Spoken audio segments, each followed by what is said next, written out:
Cannabis is not just a plant. It's more than something you roll, light, or use to relax. It's a mirror, and when you use it, it doesn't just change your state, it shows you who you already are. That's what many people don't realize. And because of that, many people aren't ready for what this plant actually brings. You've probably heard all the stories that weed is medicine, or that it's dangerous, that it's spiritual, or that it's just for fun. Some say it connects you to the universe. Others say it makes you lazy or numb. But all of these are just stories, labels that try to make something deep and mysterious easier to understand. And most of them miss the point. The truth is, cannabis doesn't behave the way you expect it to. It doesn't fit neatly into a box. It doesn't follow your ideas of what it should be. What it really does is amplify. It brings to the surface what's already inside you. If you're calm and centered, it might help you go deeper. If you're anxious or hiding from something, it might throw that right in your face. That's why some people feel relaxed when they smoke, while others feel panicked or paranoid. In ancient times, cannabis wasn't used to pass time or get high. It was used for serious spiritual work. It was seen as a sacred plant, something to approach with care and intention. People prepared for it. They fasted, they prayed, they sat in silence. It wasn't about having a good time, it was about waking up. It was about seeing the truth, no matter how uncomfortable the truth might be. Shamans and mystics use cannabis not to escape reality, but to go deeper into it. They used it to quiet the ego, not feed it. The ego is that part of us that wants to control, judge, or pretend. And when cannabis is used in the right way, it breaks that ego down. It strips away the masks. But if you're not ready for that, it can be scary. Today, cannabis is everywhere. It's easy to get. You can walk into a shop, grab a pre-roll, and be high within minutes. There's nothing wrong with access or legalization, but what's missing now is the context. What used to be sacred is now routine. What was once a ritual has become a trend. And without the respect and preparation that used to surround the plant, a lot of people are using it without realizing what they're really doing. This isn't a message about whether weed is good or bad. That question doesn't go deep enough. The real question is, what does cannabis do to your soul? How does it affect your relationship with yourself? That's something the old traditions understood very well. In India, cannabis was offered to Shiva, the god of destruction and transformation. His followers, the satyrs, used it in rituals not to party, but to strip away illusion. They weren't chasing a high, they were seeking freedom from the false self. In Taoist practices, cannabis was sometimes combined with other herbs to move energy, deepen meditation, or trigger dream states. But this wasn't about numbing out. It was about waking up to deeper layers of reality. The Taoists knew that cannabis could either help or hurt, depending on your inner balance.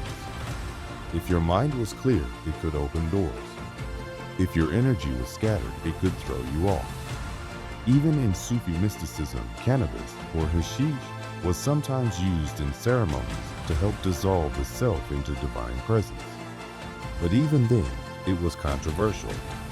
The poet Rumi warned that feeling high doesn't mean you're awakened. You can feel like you're touching God and still be caught in illusion. Real awakening requires honesty and inner work, not just altered states. Among the Rastafari, cannabis is not just a plant, it's ganja, the holy herb. It's prayed over. It's smoked in reasoning sessions where people gather to speak truth and seek understanding together. It's not just about feeling good. It's about remembering who you are and connecting with the divine. In those circles, cannabis isn't an escape, it's a communion. But in modern culture, cannabis has lost the context. It's just another product, You can buy it at a drive-thru, smoke while texting, and scroll aimlessly while high. But the plant is the same. It still has the same potential. What's changed is how we relate to it. And without ritual, cannabis loses its direction. It becomes just another sensation, something to chase. And that chasing often leads nowhere. The real power of cannabis is not in how it makes you feel, but in what it reveals. It shows you what's already there. That's why it can feel amazing one day and terrible the next. It doesn't offer consistency. It offers reflection. If you're grounded, it grounds you more. If you're lost, it can make you feel even more lost. And here's what no one wants to admit. Most people are walking into the experience completely unprepared. They smoke without knowing what they're opening themselves up to.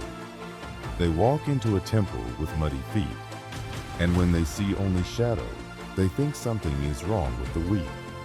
But maybe the weed is doing exactly what it's meant to do, show you what's underneath. We don't talk enough about the fear, the anxiety, the paranoia that some people feel when they smoke. Not because the plant is broken, but because they weren't ready for what it showed them. It's easy to blame the strain, the dose, or the method. But what if it's none of that? What if the plant is just being honest? Carl Jung talked about the shadow, the parts of ourselves we ignore, reject, or bury. Cannabis can bring that shadow forward, not because it wants to hurt you, but because it wants you to see the grief you haven't dealt with, the anger you've pushed down, the pain you've been carrying. Cannabis doesn't create those things. It just removes the filters so they rise to the surface. And that's exactly where healing begins. But healing is uncomfortable. It doesn't always feel good. It doesn't always come with good vibes and deep laughs. Sometimes it comes with tears, tight chests, and the feeling of being watched. Those moments aren't failures. They're invitations. That anxiety, that spiral, it's not a bad trip. It's your system responding to the truth that's rising up. But we haven't built a culture that supports this kind of work. There's no guide, no shaman, no elder to walk you through it. Just you in a room, scrolling your phone, wondering why your heart is racing. And the truth is, you are dissolving. Not your body, your illusion, your performance. And if you don't know that's what's happening, it can feel like falling apart. That's why the preparation was always so important in ancient traditions. Fasting, silence, breath work, cleansing. Not because it's spiritual theater, but because it stabilizes the mind. You don't build a house on a shaky foundation, and you don't expand a chaotic mind. Cannabis used with reverence is not a drug. It's a door. But you have to know what door you're opening. And you have to be ready for what's on the other side. That might be beauty, or it might be pain. But either way, it's truth. And the most dangerous lie is thinking you're ready for both when you've prepared for neither.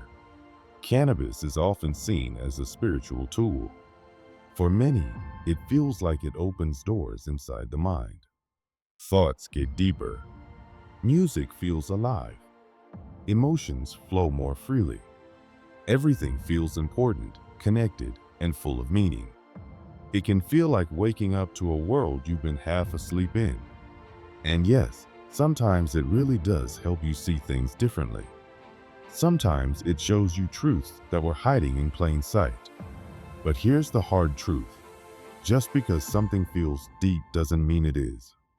Cannabis can make everything feel more intense, more spiritual, more real. But feeling isn't the same as knowing. And it's definitely not the same as growing. The plant acts like a mirror. It reflects what's already inside of you. And that reflection isn't always beautiful. Sometimes it shows your pain, your confusion, your ego. It shows the parts of yourself you've been ignoring. That can be powerful, but it can also be misleading. If you're not grounded, you might start believing the feeling itself is the transformation. But it's not. A moment of insight is just a glimpse. What matters is what you do after the high fades. One of the biggest spiritual traps is mistaking sensation for truth. Just because something feels intense or moving doesn't mean it's real wisdom. Cannabis is tricky because it creates the illusion of depth. You light up, you feel something big, you write it down, you talk about it, but then what? If it doesn't lead to change, if it doesn't shift how you live, how you relate to others, how you handle your emotions, then what was the point? The high can feel like peace, like clarity, like enlightenment. But those feelings are temporary. They fade. And when they do, what's left? Did it help you become more patient, more kind, more honest? If not, then maybe it was just another escape. Only this time, it was dressed up in spiritual clothing. Cannabis can give you a beautiful experience, but it doesn't do the work for you. It doesn't automatically heal you. It doesn't make you a better person. It just opens a door.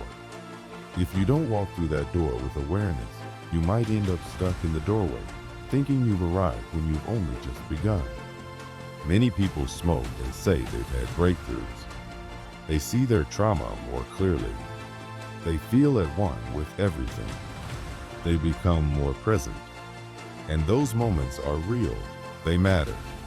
But the danger is in thinking the moment itself is enough. Without action, those insights fade. They float away. And what's left is someone who feels like they've grown but hasn't actually changed. This is what's often called spiritual inflation. It's when the ego starts to believe it's awakened just because it had a mystical experience. But awakening isn't about how high you feel. It's about how grounded you become. It's not about floating away from life. It's about showing up for it more fully, more honestly. Cannabis can easily become a kind of performance. You start sounding wise. You quote mystics. You talk about energy and healing. But your relationships are still strained. You still avoid your shadow. You're still caught in the same patterns. Only now they feel more poetic. The suffering hasn't healed. It's just been decorated. Osho once said, "Substances open doors that only silence should open." That doesn't mean the plant is bad. It means it's powerful. And power without preparation can do more harm than good. A door forced open isn't stable. And if your mind isn't ready, the visions can distort rather than enlighten. The real danger isn't cannabis itself. It's what we tell ourselves about it. It's the story we build around the experience. We start believing the feeling is proof that we've changed. But growth isn't a feeling, it's a practice. It's shown in how we handle discomfort, how we communicate, how we love, how we live. The high is just the start. It's a glimpse, not the whole picture. And if we keep going back for the feeling without doing the work, we stay stuck. We become addicted, not to the plant, but to the illusion of progress. And that illusion is incredibly hard to see through. Many spiritual traditions knew this. They didn't use cannabis lightly. They didn't use it to escape or just to feel good. They used it with intention, with respect, in ritual. It was a doorway, but it always pointed to something deeper. They didn't worship the high. They asked what it demanded of them afterward. Real transformation isn't found in the smoke. It's found in the silence that follows. In the choices we make when we're no longer feeling elevated. In the humility to say, just because I saw something doesn't mean I understand it. Cannabis offers access, but what the world needs more than access is integration. People who visit the sacred aren't rare. People who live it, who embody it, are. Cannabis doesn't just affect your brain. It touches your energy body too, the subtle part of you that holds your emotions, memories, and spiritual wounds. When you use the plant, it doesn't ask. It just amplifies what's already there. If your energy is clean, that can feel like bliss. You feel more connected, more sensitive, more alive. But if your energy is messy, if you're carrying unresolved trauma, confusion, or emotional buildup, it will amplify that too. And suddenly, what started as a spiritual experience becomes overwhelming. Imagine your energy body as a musical instrument. When it's in tune, cannabis can make it sing. But if it's dusty, broken, or out of tune, all it can do is make the noise louder. And noise is not wisdom. Loudness is not clarity. That's why many ancient practices talk about energetic hygiene. It's not just a fancy idea. It's spiritual self-care. Just like you shower to clean your body, you need to clean your energy too. Breathwork, fasting, prayer, silence, cold exposure, chanting, these are ways to prepare the space before you let a powerful plant in. Because cannabis doesn't clean you up. It just shines a light. And what you see depends on how clean the room already is. In energy healing like Reiki or in Kundalini work, cannabis is known to stir things up. It can open energy channels before you're ready. It can make you feel electric, open, euphoric, but then suddenly lost. You crash. You spiral. You get stuck in feelings you can't process. That's not a flaw in the plant. It's a warning about how you enter the experience. Shamans say every plant carries a spirit, and that spirit speaks in energy, not words. If you're not clear inside, that message gets scrambled. Instead of insight, you get confusion that feels deep. That's why some people feel drained or foggy after using cannabis. Not because it's bad, but because they weren't prepared. It's like plugging a sensitive machine into a power surge. Without a stable system, it burns out. Cannabis spreads like fire. It lights up everything. And if your internal forest is dry, that fire won't bring light. It'll bring destruction. Without grounding, without boundaries, without respect, what was meant to heal begins to harm. And here's the subtle trap. When you live in that fog long enough, you start calling it peace.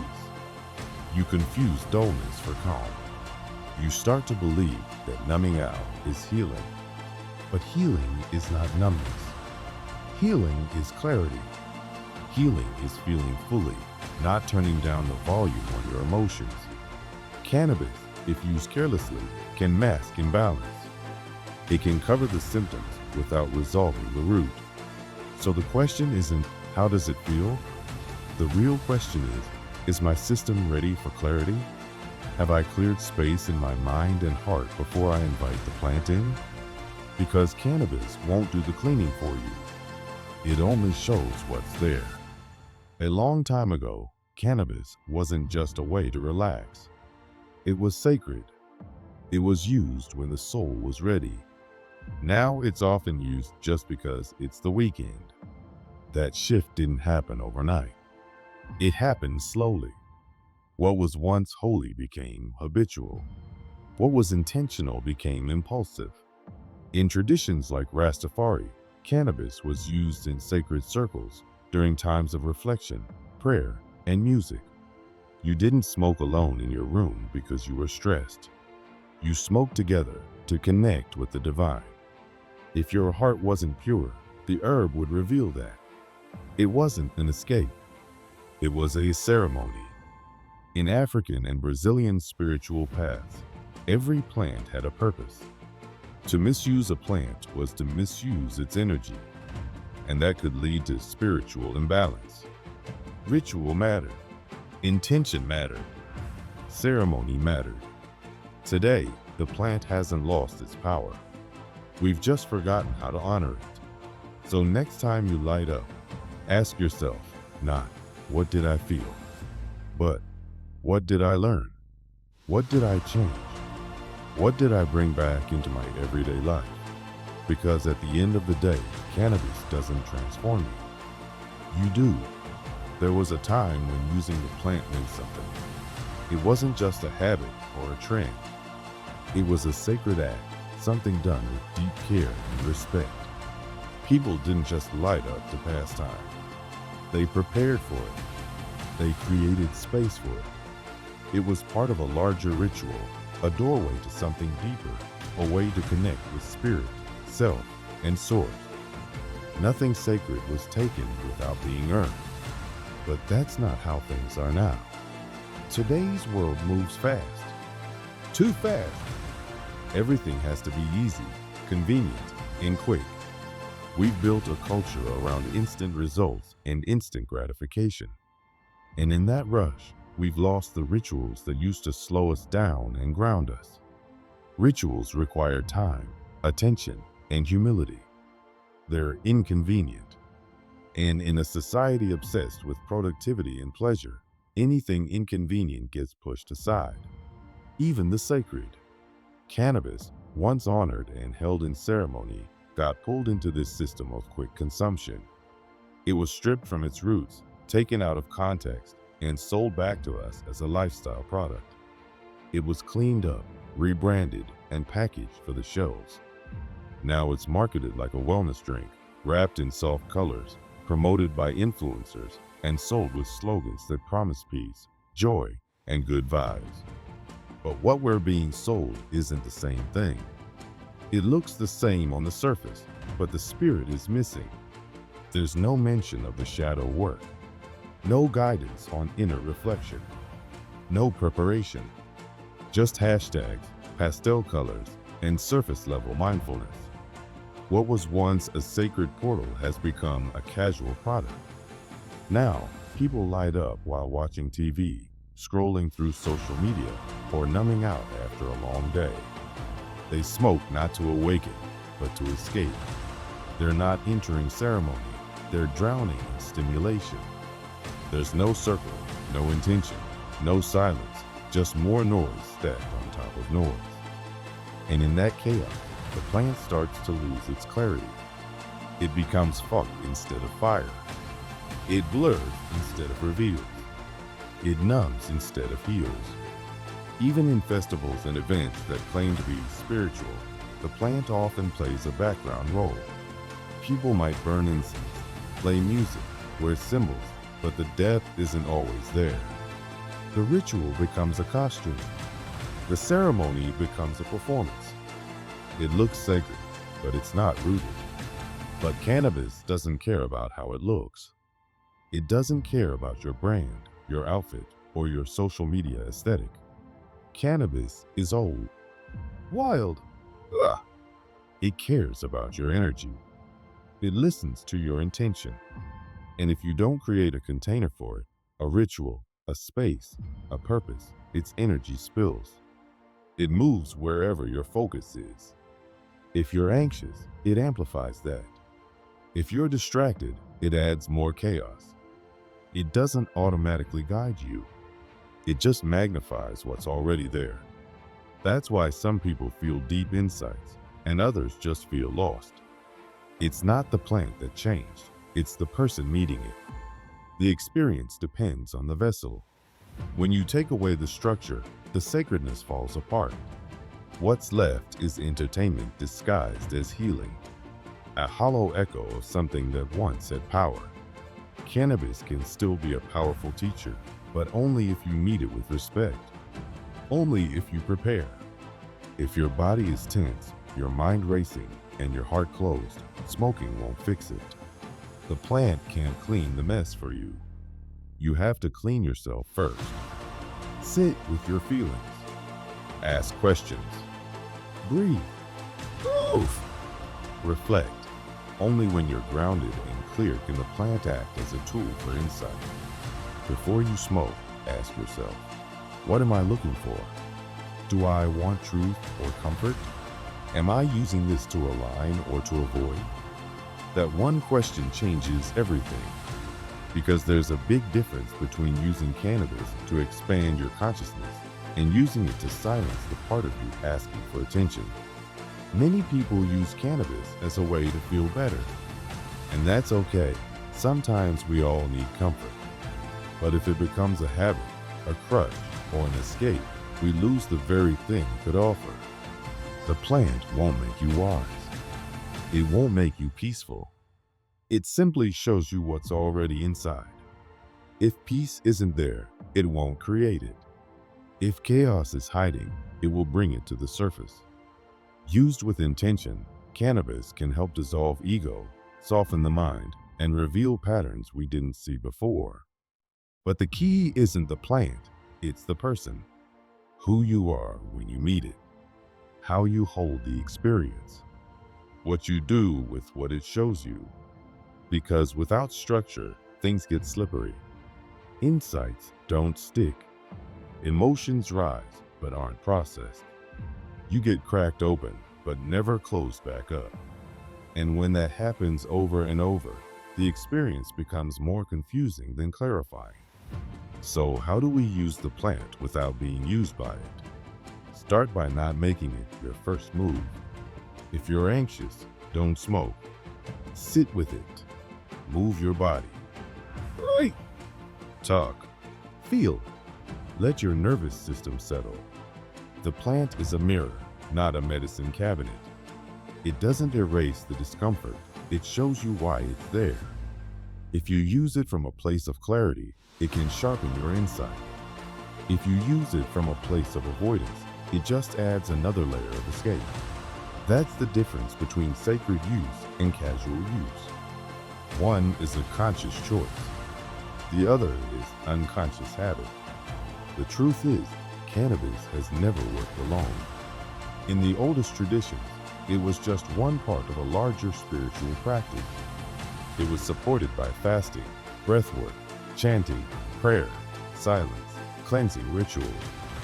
These weren't extra steps, they were preparation. They were a way to make space, to clear the mind and body so the plant could speak clearly. Rituals matter. Grounding matters. Silence matters. Try smoking in stillness. Turn off the lights. Sit on the earth. Stay off your phone. Write down what you feel. Reflect on what you learn. Let the plant take you inward, not outward. That's where the magic happens. Because the real transformation isn't in what the plant shows you. It's in what you do with what it shows you. Can you act on that insight? Can you live differently? Can you stay kind without needing to be high? Can you stay present without needing a boost? That's the real work. Not chasing the high, but integrating what the high reveals. If you're just using cannabis to feel deep, but never change your life, you're not healing. You're stalling. You're looping. You're turning sacred medicine into entertainment. And that's where dependency begins, not chemical, but spiritual. You start to believe you need the plant to access your own depth. You think the wisdom comes from the smoke, but it doesn't. The plant is just a mirror. It reflects what's already inside. The journey is yours. The goal is never to live inside the high. The goal is to bring what you learn from the high into your everyday life, into how you speak, how you love, how you respond when things get hard. That's where the real transformation happens. The most dangerous myth is that good intentions are enough, that if you mean well, the plant will guide you. But cannabis doesn't run on wishes. It responds to energy, to readiness, to clarity. If you're cloudy, it will stay cloudy. If you're grounded, it can guide. Too many people approach the plant with curiosity, but no compass. They smoke to escape boredom, stress, or sadness. But they forget, the plant doesn't erase your pain. It shows you where it lives. And if you're not ready to face it, it just overwhelms you. That's why in ancient traditions, cannabis wasn't used alone. It was held in community, in sacred circles, in containers where people were supported and witnessed. Because without a container, even the most powerful insight can become distorted. In the Rastafari tradition, cannabis isn't just smoked, it's part of reasoning sessions where people come together to discuss truth, spirit, and life. It's not about getting high, it's about getting aligned. It's about sharing, listening, growing together. The plant moves clockwise, like time, like energy, like the sacred wheel of life. Words are shared with weight. Silence is honored. Everyone is both teacher and student. The herb isn't the focus, it's the bridge. The same is true in indigenous traditions across the world. Whether it's in the Amazon, Africa, or Asia, substances that alter the mind are never taken lightly. They're part of rituals, guided by elders, supported by chants, prayers, fire, and spirit. The journey is not solo. Even with your eyes closed, the circle holds you. Compare that to today. A joint in one hand, a phone in the other. No silence, no guidance, no exit strategy. Just smoke and screams. Insight without integration. And that's where things start to unravel. Because if no one helps you close the door after you've opened it, you stay cracked open. You start to believe you've found some great truth, but without reflection, without mirrors, it's just a feeling. You mistake confusion for awakening. You confuse loneliness for enlightenment. But in a true circle, that changes. You're seen. You're heard. Your insight becomes part of something bigger. You're reminded that your experience matters, not just for you, but for the collective. You're responsible for the wisdom you receive. You're called to live it. The plant doesn't just gift you visions. It gives you tasks. Will you live differently? Will you serve? Will you grow? In a real ceremony, ego has no place to hide. You can't fake wisdom. You can't pretend you've healed. The circle sees you. And that's exactly why it works. Because truth doesn't need a performance, it needs presence. You don't need more highs. You need more honesty. The kind of honesty that asks, is this helping me grow or just helping me hide? Cannabis was never meant to be a solo act. Its power is magnified in sacred space, in intentional community, in silence, in stillness, in truth. Even in modern life, we can recreate that. A few friends, candles lit, phones off, a shared intention, a quiet space, a commitment to be real. The jungle isn't required. The temple isn't necessary. What matters is the intention, the respect, the ritual, the reverence. Because without that, cannabis is just smoke in the wind.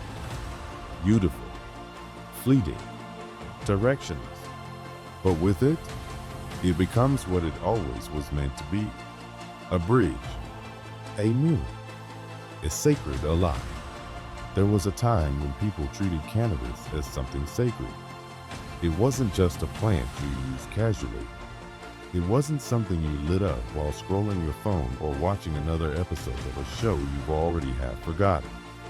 It was something you approached with care, with purpose. There was a sense of respect around it, like you were meeting something powerful, something alive. You prepared yourself before using it. You made space for it. You entered a ritual, not a routine. But in today's world, rituals don't fit easily into our fast-paced lives. Ritual takes time. It takes focus. It takes humility, the willingness to slow down and admit that you don't know everything, that you're here to listen, not just to consume. But that's not how modern culture operates. We want things now, easy, and preferably packaged in a way that looks good on a shelf or on a screen. Capitalism doesn't sell depth, it sells convenience. And in that rush for convenience, the deeper meaning of cannabis has been lost. The plant has been pulled from its cultural roots, stripped of its context, and turned into a product. It's sold in shiny packaging, promoted by influencers, and advertised with the same language used to sell green smoothies and yoga pants. You hear promises like feel better or relax instantly, but you rarely hear about the real work, the inner work. There's no talk of facing your shadow, of meeting yourself with honesty. Instead, you get pastel colors, trendy fonts, and a shallow version of mindfulness that's easy to sell but hard to live. Cannabis was once a doorway to something deeper. Now, too often, it's just another distraction. People smoke to escape, not to connect. They light up while scrolling, watching, consuming more noise. There's no space, no silence, no reflection, just stimulation layered on top of more stimulation. And in all that chaos, the plant can't do what it was once meant to do. It becomes fog instead of fire, a way to feel numb instead of awake. Even in places that call themselves spiritual, festivals, ceremonies, events full of incense and chanting, the use of cannabis can feel like a performance. The ritual becomes a costume, the ceremony becomes a show, and the true spirit of the plant gets buried under layers of aesthetics. But cannabis is not here to be pretty. It's not here to impress anyone. Its spirit is old, wild, and raw. It doesn't care about your brand or your playlist. It cares about your intention. When you use cannabis without a clear purpose, its energy spills. It seeps into your worries, your distractions, your wounds that you haven't taken time to heal. Without structure, it doesn't guide you, it amplifies you. That's why the same plant can make one person feel inspired and another feel anxious or stuck. The difference isn't in the cannabis. It's in the person using it. We didn't lose the sacred. We stopped recognizing it. We forgot how to prepare ourselves. We act like intention is enough. But meaning well isn't the same as being ready. Cannabis, like any true spiritual alive, responds not to what you want, but to what you are. It meets your energy, not your hopes. And too many people light up hoping to feel better, hoping for insight, hoping to escape boredom or stress. But they haven't done the groundwork. They haven't made space for the plant to work. Cannabis doesn't give you peace. It reveals whether peace was already within you. If you're anxious and you smoke, the plant won't remove the anxiety. It'll show it to you more clearly. If you're restless, it won't calm you. It'll highlight that restlessness. That's why using cannabis as a first response to discomfort is often a mistake. If you feel uneasy, sit with that feeling first. Move your body. Breathe. Write in a journal. Ground yourself before you reach for the plant. Then, when your mind is clear and your body is calm, cannabis can help refine your awareness, not disrupt it. Before you use, ask yourself, what am I looking for? Am I seeking truth or comfort? Am I avoiding something? There's a big difference between using cannabis to explore your mind and using it to run away from it. One path leads to growth, the other to avoidance. The deepest traditions that used cannabis spiritually never relied on the plant alone. It was part of a bigger picture, part of a web of practices meant to support the inner journey. There was fasting, silence, chanting, prayer, breathwork, and cleansing. These weren't just rituals for show. They were a kind of spiritual hygiene, tools to prepare the body and mind to receive the plant's wisdom. That's what's missing now. Not the plant itself, but the preparation. We've lost the container. And without a container, powerful tools can become unpredictable. Without grounding, insight doesn't settle. Without reflection, the message fades. Without structure, the experience can feel chaotic or shallow. And then we blame the plant, when really it's us who forgot how to listen. To use cannabis without being used by it, we need to change how we approach it. Use it with reverence. Use it with stillness. Turn off your phone. Sit on the earth. Light a candle. Breathe. Ask a question. Wait for an answer. Listen more than you speak. Write down what comes. Reflect on it later. Don't just feel something, learn from it. Let the insights shape how you act, how you treat others, how you show up in the world. That's where the real magic happens, not in the high itself, but in what you do with it. Cannabis without integration becomes spiritual entertainment. You start chasing the feeling instead of doing the work. It becomes part of your identity. You think you need it to access your inner world. That's the beginning of dependency. Not physical, but emotional. You forget that the plant was always just a mirror. The wisdom it shows you was already inside you. It just helped reveal it. The real work begins when you learn how to access the wisdom without needing anything external. You're not meant to live inside the high. You're meant to return to it, gather insight, and then bring it back into your daily life. The goal isn't to escape, it's to embody. Can you be kind without being high? Can you stay present through boredom, conflict, routine? That's the real question. That's the test. Because if the plant is your only source of depth, you haven't yet found your own. The real journey is not about how high you can go. It's about how deeply you can live. About whether you can carry what you found in that space back into how you move, how you speak, how you love. The plant opens a door, but it's you who has to walk the path. And if you're not walking, you're just circling, having deep thoughts, but never turning them into action. You don't need more highs. You need more honesty, the kind of honesty that asks, is this helping me grow or just helping me high? Across cultures and generations, cannabis was rarely used alone. It was part of community, part of ritual.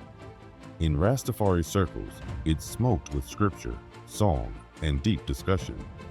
The herb moves clockwise, passed with care, words shared with meaning, and silence honored. It's not about getting high. It's about aligning with truth. In many indigenous cultures, even when cannabis isn't central, the same rules apply. Altered states are entered with guidance, preparation, and group support. You don't journey alone. Even if your eyes are closed, the circle holds you. Compare that to today. One hand holding a joint, the other a phone. No silence, no intention, no grounding. Just stimulation and solitude. And that's dangerous because cannabis opens you. And when you're open without support, without integration, you're left exposed. The insight doesn't land. It floats. It fragments. You think you've seen something profound, but there's no one to help you sort through it. You're left swimming in private thoughts that feel deep but go nowhere. And you start to mistake that loneliness for enlightenment. But when you're in a true circle, something shifts. You're seen. You're heard. You're reminded that what you experience matters, not just for you, but for others. You're asked, what will you do with this? How will you live differently? Will you serve? Will you heal? Will you grow? The circle keeps you honest. It keeps the ego in check. You can't pretend you've changed when others can see you clearly. You can't fake depth in front of people who know your truth. That's what makes real transformation possible. Because it's not just about feeling something powerful, it's about how that feeling is witnessed, challenged, and integrated. Even if you live in a city, you can create sacred space. A few friends, phones off, a clear intention, some silence, a candle, a shared reflection afterward. You don't need a jungle. You need reverence. You need realness. You need each other. Cannabis can still be sacred, but only if we choose to treat it that way. Without intention, it's just smoke. With it, it becomes a bridge to healing, to truth, to yourself.